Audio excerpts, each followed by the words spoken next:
bagaimana kita sekarang diminta untuk melaksanakan case based dan juga project based learning. Nah, ini bisakah, kan pertanyaannya, apakah model-model atau pendekatan pembelajaran bisa diterapkan dalam pembelajaran daring atau blended learning? Maka jawabnya iya. Jadi jangan sampai nanti kalau saya melakukan seminar biasa untuk guru-guru, seolah-olah yang namanya pembelajaran daring itu seolah-olah dianggap sebagai metode, padahal bukan, gitu ya. Karena pembelajaran daring itu hanya delivery strategi atau strategi penyampaian pembelajaran saja, sementara metode pembelajaran itu bisa diterapkan dalam pembelajaran daring, gitu. Nah, ini Bapak dan Ibu sekalian, saya tidak ingin membahas tentang case-nya, tapi nanti saya akan contohkan bagaimana case itu bisa terjadi dalam pembelajaran daring kita di Universitas Negeri Jakarta. Jenis-jenis case ya ini nanti kita tidak perlu bahas, sebentar kita berikan contohnya saja.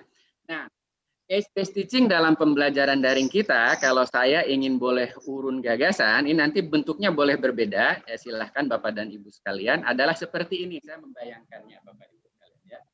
Misalnya yang umum, kalau orientasi mata kuliah, kontrak, dan lain sebagainya, minggu pertama itu biasanya kita lakukan dengan tatap maya, ya. Berarti ini yang tadi yang virtual synchronous learning.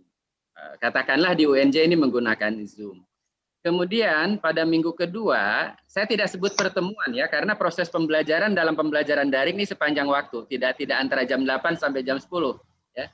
Tapi kalau bicara virtual synchronous learning bicara jam. Tapi kalau bicara di bawah sini kita bicara tidak bicara jam tapi rentangnya mingguan. Nah, kalau di atas ini bicara jam, rentangnya dari jam berapa sampai jam berapa sesuai SKS-nya.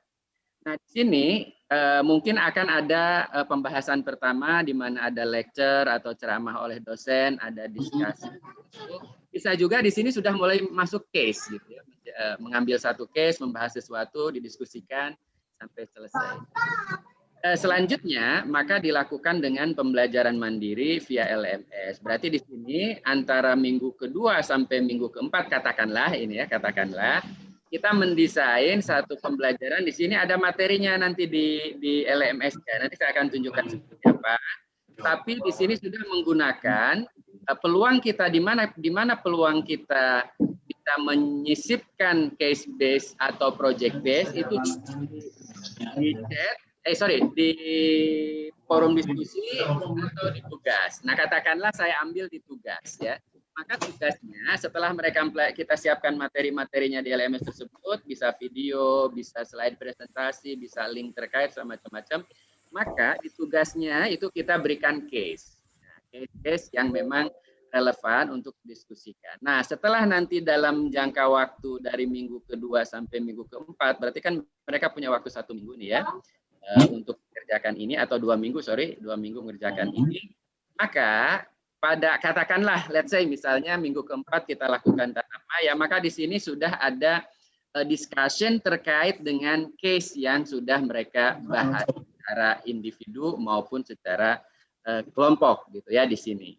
Nah, begitu juga berlanjut sampai selanjutnya begitu terus sampai selesai sampai minggu ke-15 dan minggu ke-16 adalah final test. Nah, jika seperti tadi Ibu Direktur tadi mengatakan bahwa ujung-ujungnya dia harus menghasilkan publikasi berupa paper dan lain sebagainya, nah ini bisa juga di sini bisa kita lakukan. Nah, ini yang tentang case base. Nah, seperti apakah case base yang saya laksanakan, Bapak dan Ibu sekalian, ini saya ingin tunjukkan. Pertama, yang saya lakukan kemarin itu adalah pada mata kuliah Ibu Nadiro ya, pada mata kuliah filsafat ilmu lanjutan itu meminta saya untuk membantu di pertengahan semester itu tentang state of the art, satu topik tentang state of the art. Nah, untuk state of the art itu saya pertama itu melakukan tatap maya di sini ya dengan mengundang beberapa beberapa reviewer internasional untuk menjelaskan tentang state of the art. Tapi Ketika saya meminta beliau, ini namanya Hari, kawan saya dari UI, karena saya juga sering ikut ngajar di kelasnya dia di UI gitu ya. Saya gantian, saya minta dia ngajar di kelas saya gitu ya untuk menjelaskan tentang state of the art. Tapi saya sampaikan kepada beliau state of the art-nya itu dengan menggunakan case. Nah, dia setuju. Jadi case-nya dia ambil beberapa case, berupa beberapa penelitian yang sudah dia lakukan dan juga case daripada penelitian yang bagus yang state of the art-nya bagus.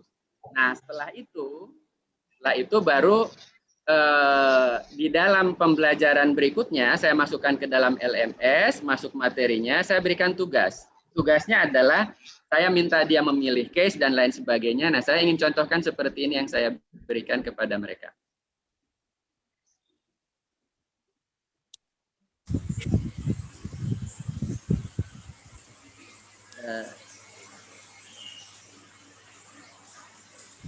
Saya buka dulu ya di LMS-nya ya.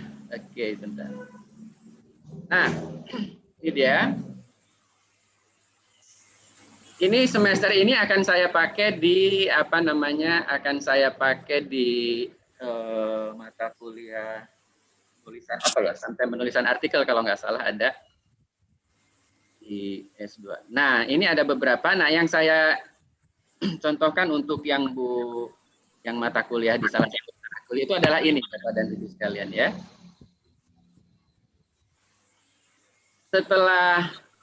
Setelah video conference, maka mereka diarahkan ke sini. Nah, video conference-nya kemarin itu sudah saya berikan kepada mahasiswa, kemudian saya berikan mereka beberapa materi ya tentang bagaimana melakukan state of the art, ada video, ada juga ini apa ya, coba saya lihat, kita buka ya.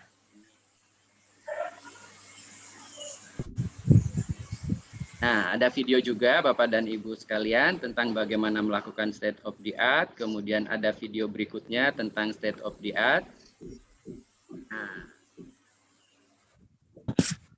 Nah, ada juga tentang state of the art video saya sendiri ya, gitu maksudnya yang ini gitu ya. Nah, video buatan saya sendiri maksudnya. Nah, kemudian tugasnya adalah seperti ini. Nah, tugasnya juga dengan berikan case. Case-nya ini Bapak dan Ibu sekalian, saya berikan contoh di sini. Nah, mahasiswa sekalian, kita telah mempelajari tentang state of the art dan kaitannya dengan research gap, novelty, knowledge contribution daripada suatu penelitian. Karena nanti kalau ketika akan publish di jurnal yang reputable, yang ditanya itu adalah tiga hal ini, state of the art-nya apa, kemudian novelty-nya apa, dan knowledge contribution-nya seperti apa. Nah, kemudian saya berikan beberapa kasusnya berupa artikel-artikel tentang itu. Ada banyak sekali nih saya berikan. Ini yang dari 2018 sampai 2020 kepada mereka. Nah, kemudian mereka diminta untuk memilih 2 artikel. Nah, supaya mereka membandingkan dari ini ya, seperti apa state of the art yang author itu deskripsikan dan dalam penelitian tersebut dan lain sebagainya. Nah, nanti ini saya untuk semester ini akan saya buat seperti ini Bapak Ibu. Di sini pengerjaan tugasnya itu dilakukan. Ini konsultasi dan diskusi dengan saya itu dilakukan lewat WhatsApp group. Tuh. Kemudian tugas draft pertama itu sampai tanggal berapa, kemudian draft kedua sampai tanggal berapa. Nah, nilai akhir tugas itu pada tanggal berapa di tahun yang sama gitu. Jadi saya biasanya Bu Nadiro kalau kita memberikan tugas, kebetulan tugasnya ini case based begitu ya. Saya berikan 2 kali kesempatan. Jadi draft pertama supaya apa? Supaya terjadi proses formatif. Jadi mereka bisa memperbaiki hasilnya. Nah, yang terjadi selama ini kalau saya tanya kepada mahasiswa bukan di UNJ saja, tapi juga di semua perguruan tinggi, setiap tugas itu diberikan tugas, kemudian selesai dalam minggu ini misalnya tanggal 10, ya sudah dikumpulkan tanggal 10. Nah, tapi tidak ada umpan balik, tahu-tahu di akhir semester baru dihitung oleh dosen, ini mata ini adalah tugasnya dan ini nilainya. Tapi di semester-semester kemarin saya kalau tugas itu memang draftnya selesai tanggal 5, kemudian tugas setelah diperbaiki selesainya saya buat due date-nya tanggal 10, maka tanggal 11 sudah saya periksa dan mereka sudah tahu nilainya gitu di tanggal 12-nya gitu. Jadi seperti itu, tidak dilaksanakan di ujung tahun.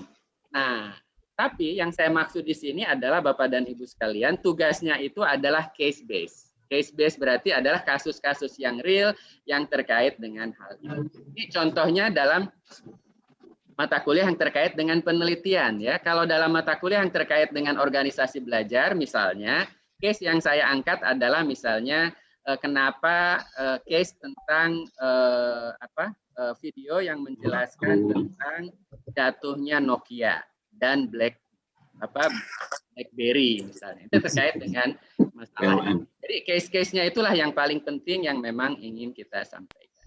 Itu pertama ya Bapak Ibu sekalian, contoh case base yang saya lakukan gitu ya kemarin. Ini akan saya ulang lagi untuk semester ini. Kira-kira seperti itu. Nah,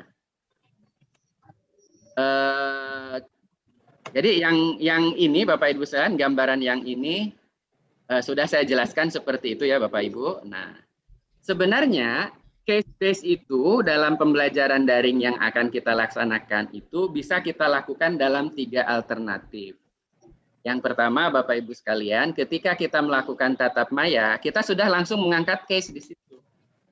Nah, di dalam mengangkat case itu misal ya Bapak Ibu sekalian, saya ingin menjelaskan tentang eksternal faktor yang menjadi urgensi kenapa organisasi belajar.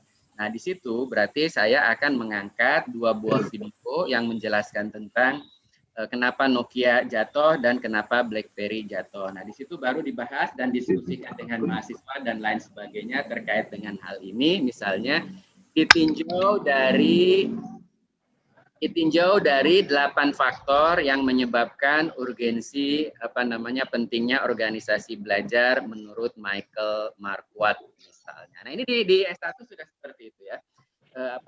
Case-case itu yang kita angkat atau kombinasi antara sinkron dan asinkron. Nah, yang saya contohkan sebelumnya tadi itu ya dengan menggunakan LMS adalah kombinasi yang hanya sinkron kombinasi antara video conference dengan asinkron. Jadi setelah video conference kita memberikan pemahaman umum terkait tersebut, baru kita berikan kasusnya, kita laksanakan lewat asinkron atau menggunakan LMS atau berdiri sendiri saja di asinkron ya, di LMS saja gitu ya.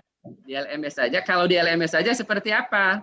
Nah, kira-kira kalau di LMS saja ya seperti ini Bapak Ibu sekalian, seperti ini tanpa ada sebelumnya. Yang mana tadi? Nah, seperti ini saja tapi tanpa ada sebelumnya pembahasan tentang ini. Tapi gitu ya, seperti ini maksud saya. Tapi bahan-bahannya agar dia mengerjakan case ini sudah ada di sini. Nah, sudah ada di sini Bapak Ibu sekalian ya. Kebetulan dalam konteks ini sudah ada video tentang bagaimana melakukan state of the art, kemudian seperti apa state of the art itu dan lain sebagainya. Nah, berdasarkan inilah mereka dilakukan ini. Ini bisa seperti ini Bapak dan Ibu sekalian untuk case. Untuk case ya. Jadi ada tiga kombinasi lah kira-kira yang bisa kita laksanakan.